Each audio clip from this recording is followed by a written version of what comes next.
Yeah, we are ecstatic to be in the final of this competition. It's a competition that was highlighted on our calendar, as well as the MLS for sure, the first half of the season. And so far, we've accomplished the goals that we've set for ourselves, and there's one more to go.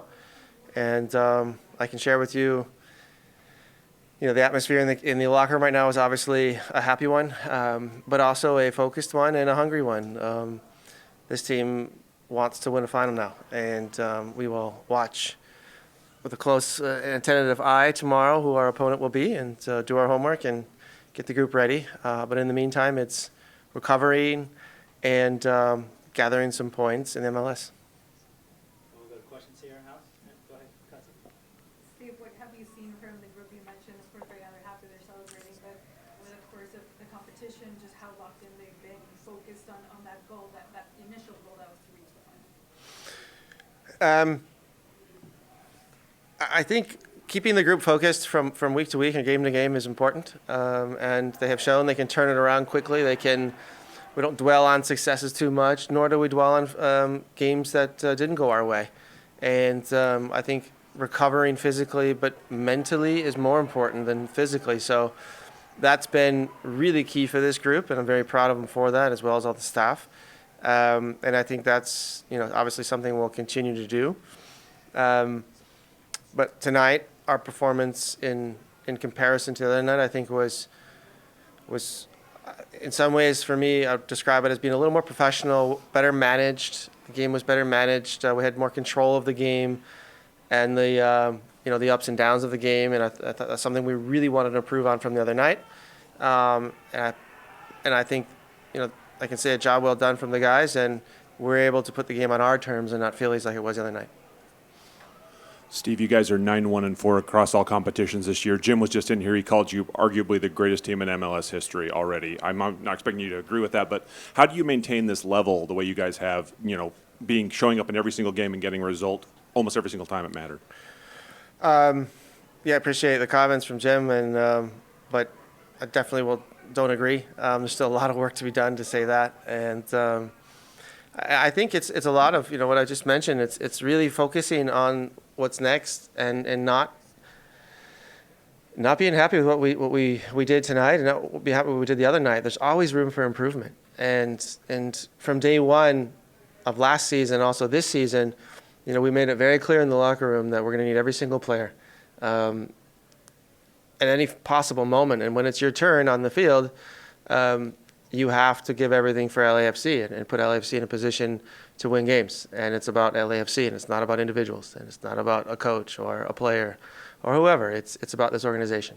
And I think that message has been delivered loud and clear and implemented pretty much week to week by these players, which is fantastic. Steve, Timothy, his performance tonight, what did you make of it, and how important was that first goal getting ahead in this match? Yeah, I think it really sets the tone. I think we wanted to be the aggressor tonight and to play towards goal and to create chances, and we did exactly that. And as it so has to be against Philly, it's a set piece. As in many of our games are decided by set pieces. So, I'm happy for Timmy to get back in the starting lineup and to contribute again. Not happy with his cramping. I have to talk to him about his diet. Steve over here up front. You talked a lot about the roster and just about how you say everybody has to be a part of it. And coming into the season, there was a lot made about Carlos Vela's role kind of just changing as a player on this team. Can you talk about his consistency? Because I know last time LAFC was in this tournament, it was very focused on him, and it was them against LAFC against Mexican teams.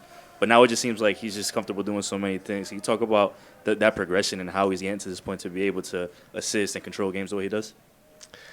Yeah, it speaks volumes about Carlos as an individual, as our captain, but also about his football intelligence.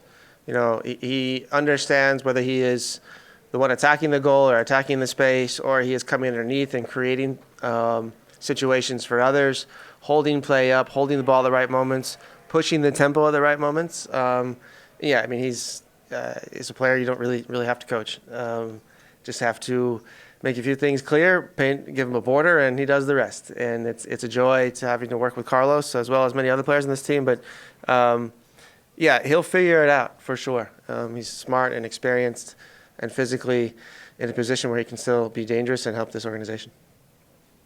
Hey, Steve, Celso Oliveira with Territorio. Just curious, the decision to start Mateos over Opoku, and then he comes in and scores the goal that essentially gets LAFC through. Was it talk to us about basically the ability to put someone on the bench and then they come in and decide the game, and essentially, like you said, it's a group. But what went through the decision making to make Mateos the starter? Thank you. Yeah, we decide as a group, and we take a lot of factors into consideration. Training performances, past game performances, the amount of minutes and loading players are getting. With our schedules, I think you saw Philadelphia as well as us. We're asking a lot of these guys, and the way our rosters are all built, they're all pretty thin in compared to European organizations and teams who go through multiple competitions. It's very difficult, and we would love to see that change in the future, but maybe this isn't the right time to talk about that. And so, yeah, all of these factors are taken into consideration, and we felt bringing Mahala from the bench can give us a lot of energy and could possibly change the momentum of the game if needed. And he did exactly that. And Maddie did excellent in the first half, holding the ball for us, battling defensively, working defensively, and always being kind of a player who's a little slippery and difficult to defend. And I think for tonight it was the right choice, and we'll remix the cards or reshuffle the cards Thursday to figure out what we'll do for Saturday. I've got two for you, Steve. First one, you in the second half of that first leg, you made the change to go with like a double six. You had Kellen and Ilie. You decided to stick with it for this one. How did it help you on both sides of the ball? And then the other question is, when you get the group back together, as you said, it's time to pick up some points, continue to pick up points in MLS. So what do you say to the group about San Jose? Yeah, we felt we had a much better grip on Philly with the double six and a 10 and the three attackers putting a little more pressure on their backs. We thought out of our normal 4-3-3, it was too easy for them to progress the ball forward, to hit dangerous diagonals and vertical passes from their center backs. And so, the idea is to step up the pressure a little bit, add another player in your press. And that seemed to work. Most of their direct play then was contested and then not always clean. And so it gave our defenders a little bit of advantage and took a little sting out of their attack. So against this team, that's seemed to be the right fix. And so if it's working, why change it? Sort of our ideas for tonight. And it's still working. But we'll need something different for San Jose. Why? Because they play differently. All right, we're going to go to some questions on Zoom, please. Okay, thanks, Seth. I'm going to go. We just got two questions here online. Let's start with Jonathan Tannenwald. Go ahead. Thanks. Hi, Steve. Jonathan Tannenwald of the Philadelphia Inquirer. The point that you just made about some of your tactical decisions, and they all worked, as you said. Outcoached might be too strong a word, but how much satisfaction do you take from knowing that you won the tactical battle in this series as decisively as you did and did outcoach Jim Curtin? Zero. That's your subjective opinion, not mine. I think it doesn't matter. Painting a picture for your players and giving them the tools to make the decisions on the field, it's always free-flowing a little bit. It's not always X's and O's, and it doesn't happen perfectly as we coaches draw it up with our magnets and there's more than magnets nowadays. There's paints and graphics and all of that stuff. So it's not always that way. It's decisions on the field, and it's for me, the way I try to coach players is coaching principles and habits and behaviors and giving your players the tools to make good decisions at the right moments. And tonight our players did that. So I'm happy that our ideas worked and the players felt comfortable with that. But again, I think our guys made a lot of good decisions tonight after they made poor ones the other night.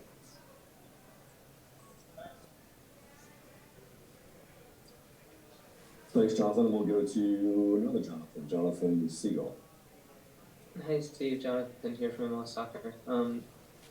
You guys are following up or hoping to from Seattle's accomplishment last year. So what was that like watching them? And now to get an opportunity against the Liga MX team? There's obviously a big narrative around these two leagues that tends to now come to fruition in CCL finals as well. Yeah, I think Liga MX, MLS, and CONCACAF got their wish. So I think the tournament was planned out properly. Look, for us, it's a trophy. Whoever we play, we don't really care. We respect, obviously, our opponent, whether it's Tigres or León, greatly, and they're both fantastic teams, and it will be extremely difficult to beat either one of them. But yeah, Seattle paved the way for any MLS team that comes after them, and they did that in a very disciplined and hard-fought manner, and we'll try to do the same. But we'll wait tomorrow night, see who we play, and really I can't comment anymore on either squad, but both are excellent teams. They play in different ways, but both can beat you also in different ways. So we'll do our homework and we'll prepare our players. And one thing I can guarantee you is our players will do everything in their power to win a trophy because they like it, and they would like to make it a habit here at LAFC.